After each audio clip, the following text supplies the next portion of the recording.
Dhanvantari foundation international సంస్థ కేసులో న్యాయస్థానం వెల్లడించిన తీర్పు పట్ల ధన్వంతరి బాధితుల ఫోరం హర్షం వ్యక్తం చేసింది.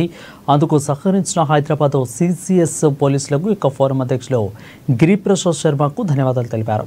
బషీర్బాగ్ ప్రెస్ క్లబ్లో ఏర్పాటు చేసిన సమావేశంలో గిరిప్రసాద్ శర్మ బాధితులతో కలిసి మాట్లాడుతూ ధన్వంతరి సంస్థ అధినేత కమలాకర్ శర్మ 1500 మంది బాధితుల నుంచి అధిక వడ్డీలు ఆశ చూపి కోట్లలో డబ్బులు వసూలు చేశారని తెలిపారు.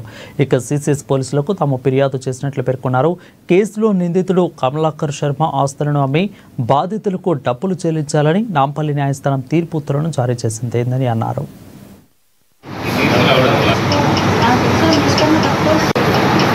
ధన్వంతరి ఫౌండేషన్ ఇంటర్నేషనల్ అనే సంస్థ ద్వారా గత 2 దశాబ్దాలుగా జరిగిన మోసాలకు ఎట్టకేలకు ముగింపు పలికింది నాంపల్లి ఎంఎస్ఏ కోర్టు. ఎంఎస్ఏ కోర్టులో ఉత్తర్వుల మేరకు ధన్వంతరి ఫౌండేషన్ ఇంటర్నేషనల్ ద్వారా పందంగి కమలాకర్ శర్మ అనే ఒక నిందితుడు చేసిన మోసాలకు అడ్డుకట్ట వేస్తూ సిసిఎస్ ద్వారా కేసు నమోదైంది. కాబట్టి ఆ తర్వాత సిసిఎస్ లో కూడా ఎన్నో కేసులు ఉండగా ఈ యొక్క ధన్వంతరి ఫౌండేషన్ ఇంటర్నేషనల్ చేసిన మోసాన్ని ఎండగడుతూ నాంపల్లి ఎంఎస్ఏ కోర్టు తుది తీర్పులు వెలువడించింది.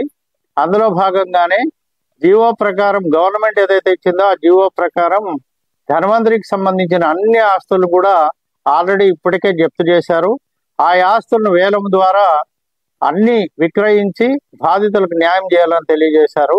అందు గురించి సిసిఎస్ వాళ్ళు దాదాపుగా అహర్నిశలు కష్టపడి కేవలం 1.5 year లోనే ఇంత పెద్ద అతిపెద్దది భారతదేశంలోనే అతిపెద్ద క్రైమ్ ఇది, వైట్ కాలర్ అఫెన్స్, దీనికి వాళ్ళు న్యాయం చేకూర్చారని బాధితులందరి తరఫున